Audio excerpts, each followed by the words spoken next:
हाय नमस्कार, तुमचं स्वागत आहे माझ्या चॅनलमध्ये. मी सीमा. तर आज माझं सकाळी पोरं शाळेत गेले होते, तर मी आता किचनमध्ये त्यांना डबा दिलेला ना, तर सगळं क्लीनअप करत आहे.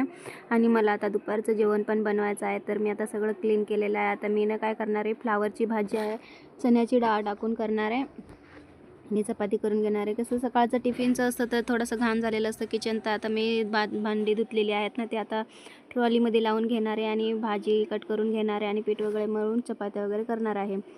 तर असं मी ते सगळे भांडे लावून घेतलेले आहेत.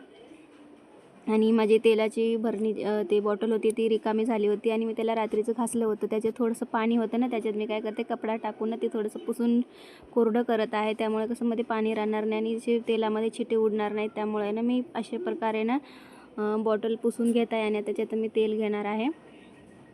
तर अशा प्रकारे मी तेल टाकून घेतले बॉटलमध्ये आणि ते झाकण वगैरेमध्ये थोडंसं पाणी होतं ते पण मी आजचं चांगलं पुसून घेणार आहे, कारण की पाणी तेलामध्ये जायला नको आहे म्हणून. तर असं चांगलं पुसून घेऊन बॉटल आता मी आता काय केलेलं, मी थोडंसं गरम पाणी ठेवले फ्लावरला, म्हणजे उकडून नाही घेणार आहे, थोडंसं गरम पाणीच ठेवलं आहे. त्याच्यामध्ये गरम पाण्यामध्ये भिजवून घेतल्यानंतर काय होतं ना, जे किडे वगैरे असतात ते मरून जातात. त्यामुळे कधी फ्लावर बनवलात ना, पहिले गरम पाणी करून घ्या आणि त्याच्यात ना 5-10 मिनटासाठी ना ठेवत जा.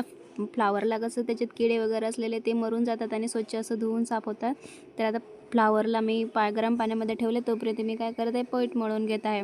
आणि पीठ मळून थोडंसं रेस्टला ठेवायलाच पाहिजे, कारण की चपात्या आणि ना मऊ लुसलुशीत होतात, मस्तपैकी सॉफ्ट बनतात, तोंडात घातलं की विरघळतात, अशा चपात्या बनतात. त्यामुळे ना मी थोडंसं माझं भाजी वगैरे पहिलेच बनवून घेते आणि नंतर ना मी पीठ मळून घेते. थोडंसं रेस्ट केल्यानं तर बरं पडतं. तर आता मी भाजी वगैरे पण कुकरला लावून घेतली, कारण की चण्याची डाळ होती, तर 1-2 शिट्ट्या काढून घेतल्या, कसं की ते शिजायला पाहिजे ना, म्हणून कुकरलाच केलेली. तर आता मी चपात्या करून घेत आहे, एकदम नरम नरम असे बलूनसारख्या फुलत होत्या. ते बघा मी असं फटाफटचं असे चपात्या करून घेत आहे. तर तुम्ही माझा व्हिडिओ कुठून बघतायत मला कमेंट करून सांगा. मी आहे बीड जिल्ह्याची, पण मी राहायला रायगडला आहे. त्यामुळे आता सगळं इकडचं म्हणायचं, इकडेच आमचं घर वगैरे झालं आहे, तर आम्ही आता इकडचेच आहोत.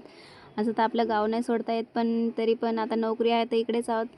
जेव्हा येऊ तेव्हा घर ते विकून तिकडे येऊ आम्ही.